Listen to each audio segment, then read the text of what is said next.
And at this point, we'll hand it over to Mr. Hinojosa, who will talk about something we often don't talk about when we're talking about segregation. We're thinking of color or appearance, and we have to also consider language diversity as well as cultural diversity. Thank you. Good morning, buenos dias, everybody. I will not be giving a bilingual presentation. I'm going to start a stopwatch here. I've talked through many red lights on appellate arguments in courts, and I know they don't like that much. So if someone needs to get up and jump and holler, unlike the judges, please feel free to do so. So I work at IDRA in San Antonio. Many of you might not know who IDRA is, and I'm not going to go through a pronounced discussion of it, but it's an incredible organization where there's a lot of PhDs around, and I'm the only JD in the house, and one of those PhDs is actually here today, Dr. Bradley Scott, who has headed our EAC. You want to raise your hand? He's always very humble, even though he has many reasons not to be, because he's done incredible work, and after 40 years in education, including the past few decades as heading the Equity Assistance Center, Dr. Bradley Scott will be retiring next week, but he won't be leaving us altogether because he's already left us with some great initiatives that he's put in place, helping to support magnet schools in many districts that were under desegregation orders and the like. So I want to begin my talk here by saying something that I just heard the other day from Paul Gorski. Some of you may know who he is and some of his work, and some of you may agree with some of it and may not agree with other parts of it. But I thought it was kind of profound. It's something that I've thought about previously, but I've never said it exactly the way that he said it. And this is that education is not the great equalizer. It is not. We know that it's not, whether you want to look at achievement gaps or race relations, because schools should not be just about the bubbles. Now, whether or not it can be, certainly I don't think any of us would deny it. But as we sit here today, education is not the great equalizer. We are in this distracted era of reform today, where we have fly-by-the-minute magic bullets, replacing teachers, replacing graduation requirements, and putting kids on curriculum tracks. And we know who will be tracked into which tracks. They'll be tracked into jobs, not careers, so it's not college and career readiness that we're talking about, even though you want to try and dress it up. It's replacing schools with other schools. So you close down a school and call that school a failing school. The failing children, how do we fix the children? How do we fix the schools? And then we call it a charter school and say that it's innovative. Or we say, hey, look, let's give opportunities for these kids and let's give them vouchers so they can go. And I'm not denying the opportunities that need to be explored out there. But all these measures essentially add up to taking the public out of public schools. And worse, even beyond that, is that these data-driven models, which I'm not saying don't look at data, right? I'm a lawyer, but I'm a lawyer who likes numbers. I've done school finance cases and the like. But it has its limits when you're trying to evaluate the success or failure.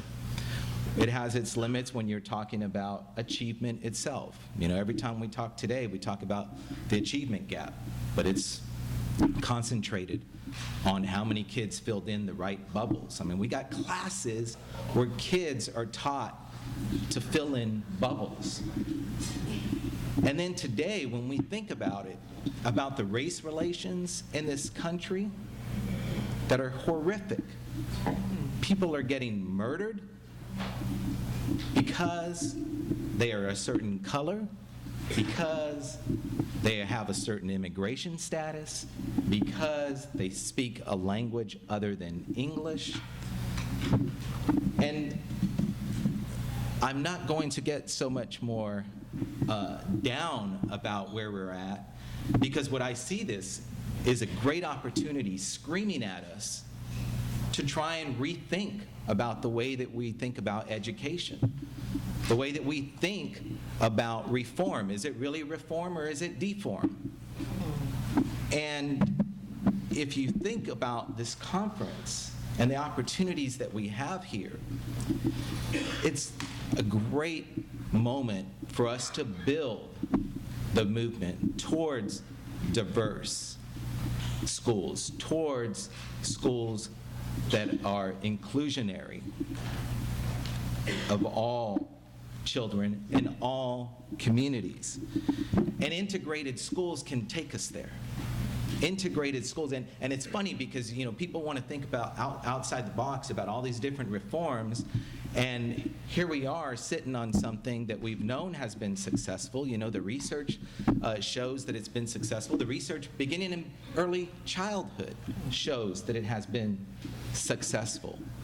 And yet nobody wants to talk about it. Even when we talk about integration, we're like, well, let's talk about SES integration. That's not going to get us all the way there. You know, frankly, it's not. And it's not going to serve the more important purposes, because when you refuse to talk about race, you don't talk about race. Right?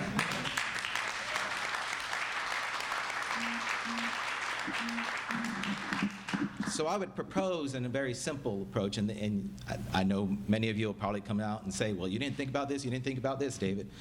But it's a CEO approach. And don't turn it off, don't turn me off. I'm not going to say that I have a business model that's going to fix things. But it's communication, education and engagement, and organization. And I'd actually probably modify it and say it's an ICEO approach, because you have to have inclusion. Communities have to have not just buy-in, not just awareness, but participation. And that means all communities, communities of color, communities of language as well. Might you have to give, you know, a presentation in Spanish to some of the perhaps new immigrant parents? Yes, because their kids should be part of the integration movement. And the last thing that I want to say, there were a few things that I wanted to say, and they've already been talked about, you know, about the structural challenges that we face, you know, with housing, with, you know, whether it's strategic site selection or the like.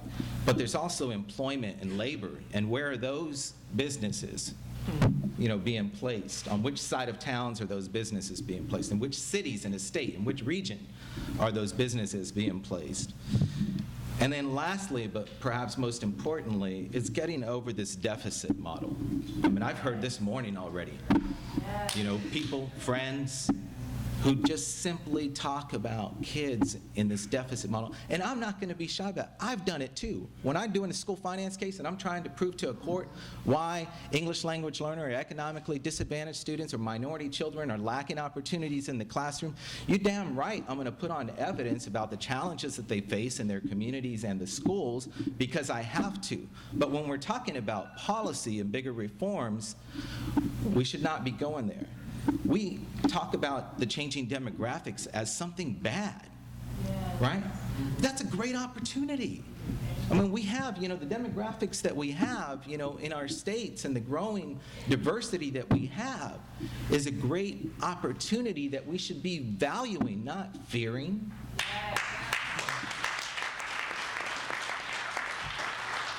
So I'm going to get off the pulpit now.